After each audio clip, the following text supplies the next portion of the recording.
1-0 Texas Tech as we welcome you back to Lubbock, Texas. We've almost caught up on time despite a near 90-minute weather delay. This game has just flown by. 6 innings in the books. Kansas with no runs on 2 hits, 1 error.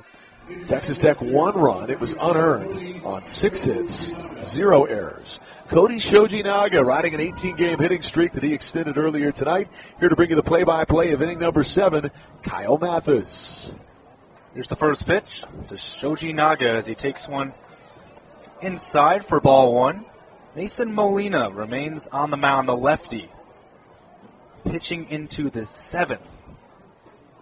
As this one's in the dirt to Shojinaga for a 2-0 count. We saw a similar situation to Cody Shojinaga back in the 4th. He was ahead in the count, 2-0. Ended up flying out to center as the result. He's going to hit this one in a high fly ball out to right field. On the run for it is Gage Harrelson, and he makes the grab out in right field by the right foul line for the first out. So Shojinaga, almost a carbon copy of the last at-bat he had in the 4th. This time, after being up 2-0 in the count, he flies out to right field instead of center. So now it's Jansen Reeder who comes up, is 0 for 2 on the day. Or rather on the evening, we should say. This game did get delayed. Struck out in the 1st, flew out, or rather popped out to short back in the 4th. Molina delivers. Showing bunt is Reeder, but it goes in there for strike 1 past his awaiting bat. Jansen Reeder in this middle of the lineup would really like to do something here for the Jayhawks. Batting 4th, the cleanup hitter, but batters number 4 through 9 for the Jayhawks not doing too well today. This one goes down the first baseline, and it's fair. And then we'll see what the call is. Gavin Cash had trouble fielding it. It's safe. And unfortunately, Jansen Reeder is coming up limping. He's safe there. It might be an error on Gavin Cash at first. Coming over to make the play was Molina, but he didn't get there in time. They're going to rule it a single, I believe. And that really doesn't matter at this point because the bigger issue is this is a 2-week-long injury that as of Monday, they weren't sure they were going to play him at all this week. Put all their eggs in the basket of next week. And darned if he didn't hurt that heel again on an awkward play, trying to beat it out step for step with the pitcher covering the bag at first. Gutty effort by Reeder, but he's going to immediately come out of this game. Like there was no debate. Ken Wainwright, the team trainer, came out. The head coach, Dan Fitzgerald, came out. And it's an immediate decision, not even walk it off. When the injury first happened in Columbia 2 weeks ago, it was similarly quick with how fast they decided to lift him. He came back that same weekend, and it was honestly impressive that he was back in 3 days, but you could tell he wasn't quite the same. Got Thursday off, came in as a pinch hitter at the end of the Thursday game at Sanford last week, singled but immediately was pinch run for as he limped past the bag. And in talking with Coach Fitzgerald, I know they honestly were really close to just not playing him. But you heard it in his pregame commentary as we see the next Kansas hitter. By the way, single was the official ruling, and the Jayhawks will have Garrity come on to pinch run with Michael Brooks up next. You could hear it in Coach Fitz's voice. He was almost surprised that Reeder was a possibility to play tonight. And sure enough, he aggravates the injury. Here's a wild pitch at second base. Will go to Kansas on one that bounced in. Brooks with a great RBI chance now, but that's going to be something to monitor the rest of the weekend. We might not see Reeder again until Arlington on Wednesday. And it really wouldn't be a surprise either. You'd rather have him for postseason play than have a chance, even if he didn't re-aggravate the injury, even just giving him a chance to re-aggravate it. You never want to do that. So we'll keep an eye on it through games 2 and 3 tomorrow and Saturday as the next pitch from Molina goes in there for a strike. Now it's 2-1 to Michael Brooks. We'll be hoping that Jansen Reeder is okay. So Tyler Garrity stands at second after the wild pitch by Molina, the first of the game. Swing and a miss there by Brooks at 89. It's 2-2 with 1 out. Cole Elvis stands on deck for the Jayhawks. It's a mammoth loss if he is done for the rest of the weekend because he's been one of KU's hottest hitters and he's their second best power hitter on the team. Here's the 2-2. This one's hit on a line through the gap in between first and second. Picking it up is Gage Harrelson, and stopping at third is Tyler Garrity. So a base hit for Michael Brooks, and the Jayhawks have runners on the corner, a chance to cut, or rather tie the game at 1. Now a runner just 90 feet away from home plate.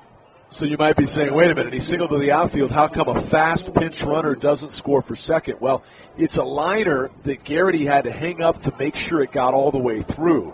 He wasn't running on contact, and then he sprinted around the bag at third, but it was hit so hard on a line that Harrelson had it in very quickly. If there was any type of blooper or lob to that ball, maybe he scores from second, but it was pounded, so he had to stand at third. Molina checks on Brooks over at first after the single by Michael Brooks. A middle of the order for the Jayhawks that has struggled all night long. They're delivering here in the 7th. Runners on the corner, like I said before. This is the first time Molina has had 2 runners on base for the Jayhawks today. There's a foul tip by Cole Elvis, who is 0 for 2 tonight. Struck out both times. Second time, the ball went past Hudson White, the catcher, and White had to flip it on over to first before Elvis could sprint on over to try to get to the bag in time. Here's the 0-1 from Molina. That's a high breaking ball in there for a ball. It's 1-1 with 1 out. Jackson Klein is on deck, followed by Collier Cromford, and then Jake English. So here is the 1-1 with 1 out. This one's hit foul down the left field line. He went really early on that one. And that's just one of those pitches that you see as a hitter. Your eyes widen up, and you want to hit it deep, but you go too early because it's an off speed. It was right where he wanted it, just really good pitch from Molina. So now it's 1 ball, 2 strikes. 1-0 Texas Tech. That pitch is inside and called a ball. Texas Tech fans not too pleased about it. They wanted Molina's 12th strikeout right then and there. Maybe they're just keeping him in and trying to get that career high, which would be 12. He would tie it at 12. He would get it at 13. Molina checks on the runner at first. It's Brooks. And we'll do it again. 2 balls, 2 strikes, 1 out. It's unbelievable. The game is still 1-0. It's a testament to what KU's pitching has done in tonight's game, keeping it 1-0. Elvis hits this one through the gap in between third base, and the run's going to score from third, and it's 1-1. Cole Elvis ties the game on an RBI single, which scores Tyler Garrity from third, advances Michael Brooks to second. He hit it right in between second and third base, and standing there was Kevin Bazell at third and Tracer Lopez at short. They couldn't react in time, and the game is tied here in Lubbock. The pitching has been unbelievable. They've kept them in this game. Colin Baumgartner and Hunter Cranton. Who knows if we'll see Cranton in the 8th, or rather in the bottom of the 7th, I should say. But my goodness, this offense finally getting base runners against Molina and getting a run. Now they have 2 runners on first and second. And here is Jackson Klein. 0 for 2, struck out twice. Here comes a little visit, a mound visit for Mason Molina, and who knows if we'll see him for the remainder of the game as we see head coach Tim Tadlock come out to visit his ace on the mound.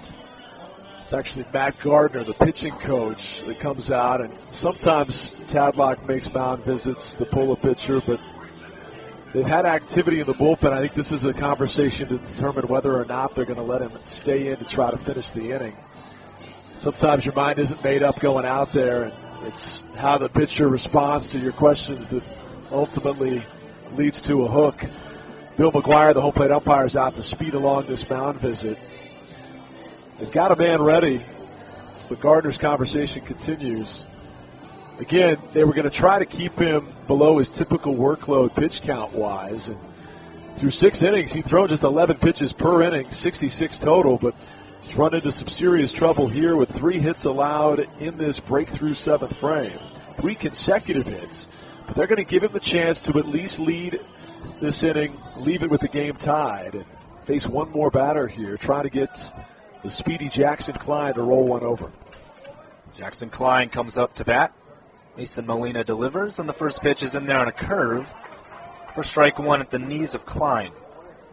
Collier Cranford is on deck for KU. 16 pitches this inning with just 1 out recorded after averaging 11 pitches per inning the first 6. Next pitch there, number 17 gets up high for a ball. It's 1-1. Mason Molina only had 60 pitches through 6 innings. And now he's up to 81. 1 ball, 1 strike, 1 out. This one's fouled off by Klein on a fastball at 90. The game is tied 1-1. If you're just joining us, it has been an interesting game. The game was delayed by about an hour and 20 minutes because of lightning and rain. But now we're playing, and this game has been very quick, about an hour and a half. Next pitch is in the dirt. Good job by Hudson White, the catcher. Make sure that one didn't go by him and advance the runners on another wild pitch. Molina already won tonight and actually came in this inning to advance Tyler Gurity to second base, in which at the end of the day he scored the game-tying run. So Molina trying to get out of this inning, or if he can, just strike out or get this batter out. And he does just that. He gets Jackson Klein looking, and there's out number 2, and Mason Molina says, well, I already got 1 out, might as well try to get another one. And he's going to go in for the 3rd out, see if he can get it here in this inning. Jackson Klein strikes out for the 3rd time today. Ties his career high with 12 strikeouts now. He did that late April versus Baylor. He's done it here versus Kansas on 1 fewer out. It was 7 innings to get 12 Ks versus the Bears, 6 2/3 versus Kansas as the rain picks back up. So there is a strike on the first pitch, curveball to Collier Cranford, the 8th hole hitter. Can Molina do it? Get that 13th strikeout, break his career record in strikeouts in a game. Check swing, got him. Cranford goes 0-2 down in the count. And now the fans here in Lubbock at Rip Griffin Park starting to clap, some of them getting on their feet. This is for the record for Mason Molina. The 0-2. Swing and a miss, and there it is. Mason Molina, a new career high in strikeouts in a single game, 13 for the ace.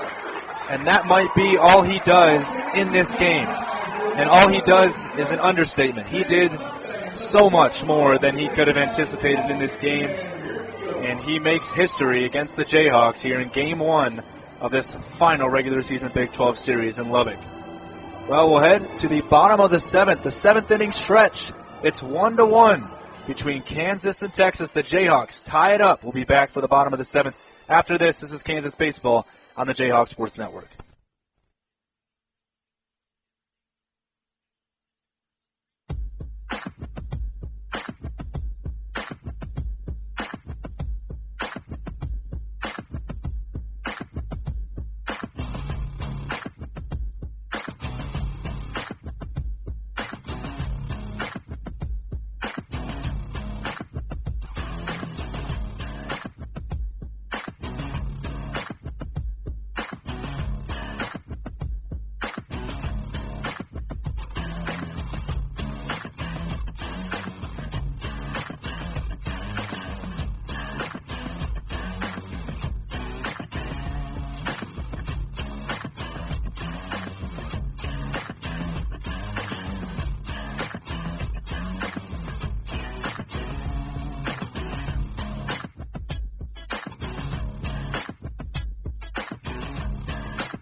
All right, welcome back here to the bottom of the 7th. What a game we have on hand here. It's 1-1 between Kansas and Texas Tech here in Lubbock, Game 1 of this 3-game final regular season series in the Big 12 for the Jayhawks. They'll play in Arlington in the postseason in the Big 12 tournament starting Wednesday. Right now they're scheduled to play the 1-seeded West Virginia Mountaineers. By the end of the series, who knows what could really be in store and who KU could end up playing. The Big 12 is so tight in the race this season. Texas Tech could either end up in 2nd place in the Big 12 or in 8th place at the end of the weekend. That's how tight the race is. It truly just gives a testament to this conference and how competitive it is all around. Daniel Trumper comes into comes into pitch for the Jayhawks and throws a first pitch strike here to lead off the bottom of the 7th. Hunter Cranton did a phenomenal job through 2 strikeouts in 3 innings of work. Trumper delivers, and that's down in the dirt for a ball to Kevin Cash. What a batter for Daniel Trumper to go up against in his first batter of the night he has to go up against. That's a tough one. Here's the next pitch. This one's line foul down the left field line, and it'll go into the parking lot again. So Daniel Trumper coming into this game, 4.50 ERA, 3-5 record on 27 appearances. There's a check swing, which the pitch goes up high for ball number 2, and it's 2-2. Zach Vuletic is on deck for the Red Raiders. That pitch is just low, just a little low at 89 miles per hour, a fastball. He attacked him with it, and now it's a full count.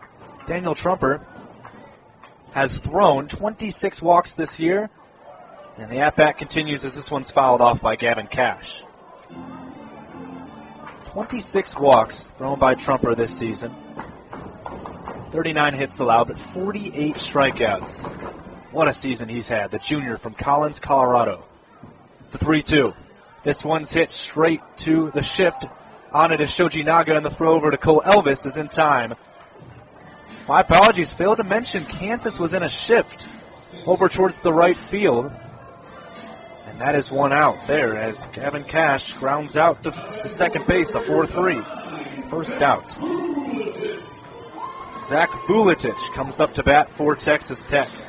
He's 2 for 2 today. A single in both the times. Was victim of a fielder's choice back in the 2nd, as first pitch at the knees of Vuletic by Trumper is a strike. It's 0-1. Back in the 5th inning, he reached and then got to 2nd, but the inning proceeded to end, rather. I think a little bit of miscommunication between Daniel Trumper and Jake English. So Jake English will trot out to the mound, and they'll have a little discussion. Definitely not making dinner plans, that's for sure.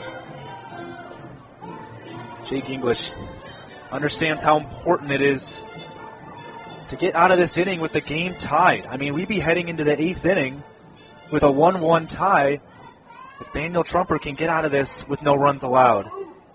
Kansas trying to get a big win here. Fouled off on the fastball at 89 miles per hour. Vuletic now down on the count, 0-2.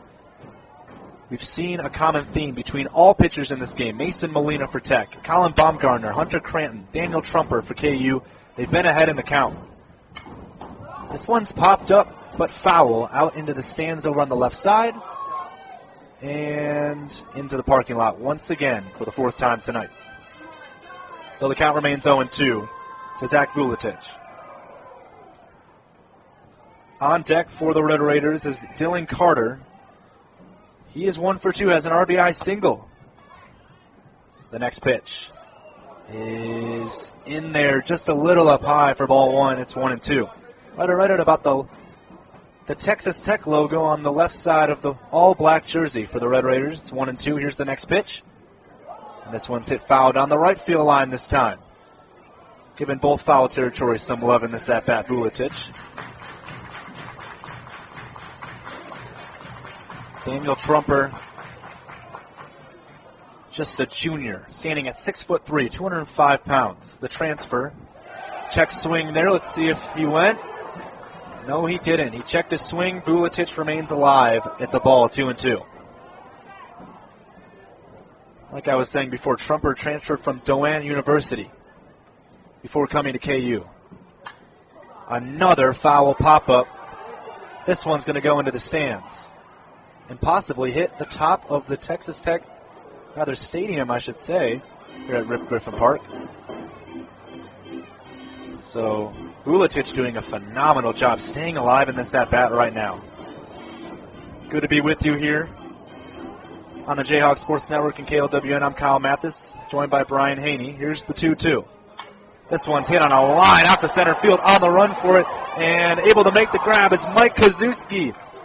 Out in center field, he ran all the way from center to right field to make that grab, and Jackson Klein probably thinks he could have gotten that one, but he was like, you know what, Kozuski, you got it. You make that play. Best play I've ever seen made in right center field in this park was to put Tech in the College World Series. It was a catch by Devin Conley on an all-extension layout. Kozuski has better range. He caught that thing on the run, on a dead sprint. That's as good a range as we've seen all year. Look out, this one's hit, and what a play by Kozuski to make the grab out in center field. It was in shallow center. Kozuski kind of slides on his knee to make the grab. Dylan Carter, off of one pitch, is down out to center field. So a 1-2-3 inning recorded by Nathaniel Trumper. What a job well done out of the bullpen by him. And Kansas is going to take a tie ball game into the top of the 8th. Can the Jayhawks get it done? I guess we'll find out in the next 2 innings or maybe even more. Who knows? On a nice night in Lubbock, it's 1-1. You're listening to Kansas Baseball on the Jayhawk Sports Network. We'll be right back after this.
And we welcome you back to Rip Griffin Park in Lubbock as we're ready to get started here in the top of the 8th.